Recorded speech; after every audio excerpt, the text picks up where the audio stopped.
Chapter 14.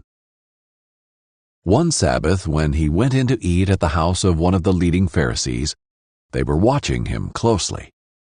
There in front of him was a man whose body was swollen with fluid.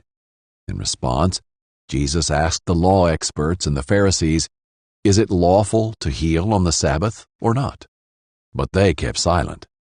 He took the man, healed him, and sent him away. And to them he said, "Which of you whose son or ox falls into a well will not immediately pull him out on the Sabbath day?" They could find no answer to these things. He told a parable to those who were invited when he noticed how they would choose the best places for themselves. When you are invited by someone to a wedding banquet, don't sit at the place of honor, because a more distinguished person than you may have been invited by your host. The one who invited both of you may come and say to you, "Give your place to this man," and then in humiliation, you will proceed to take the lowest place.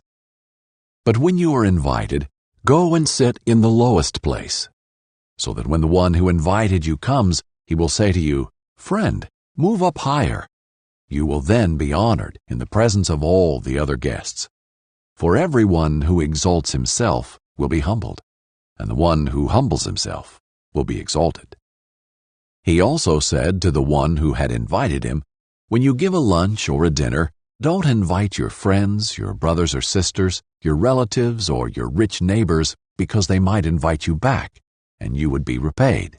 On the contrary, when you host a banquet, invite those who are poor, maimed, lame, or blind, and you will be blessed because they cannot repay you.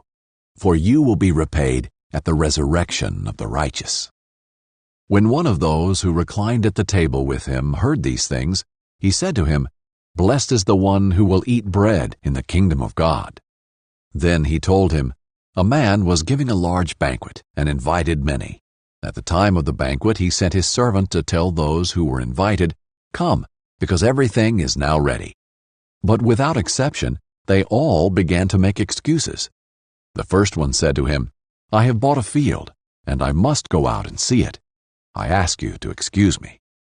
Another said, 'I have bought 5 yoke of oxen, and I'm going to try them out. I ask you to excuse me.' And another said, 'I just got married, and therefore I'm unable to come.' So the servant came back and reported these things to his master. Then in anger the master of the house told his servant, 'Go out quickly into the streets and alleys of the city, and bring in here the poor, maimed, blind, and lame.' 'Master,' the servant said, 'what you ordered has been done, and there's still room.' Then the master told the servant, 'Go out into the highways and hedges and make them come in, so that my house may be filled. For I tell you, not one of those people who were invited will enjoy my banquet.' Now great crowds were traveling with him. So he turned and said to them, 'If anyone comes to me and does not hate his own father and mother, wife and children, brothers and sisters, yes, and even his own life, he cannot be my disciple. Whoever does not bear his own cross and come after me cannot be my disciple. For which of you, wanting to build a tower, doesn't first sit down and calculate the cost to see if he has enough to complete it? Otherwise, after he has laid the foundation and cannot finish it, all the onlookers will begin to ridicule him, saying, 'This man started to build and wasn't able to finish.' Or what king, going to war against another king, will not first sit down and decide if he is able, with 10,000, to oppose the one who comes against him with 20,000? If not, while the other is still far off, he sends a delegation and asks for terms of peace. In the same way, therefore, every one of you who does not renounce all his possessions cannot be my disciple. Now salt is good, but if salt should lose its taste, how will it be made salty?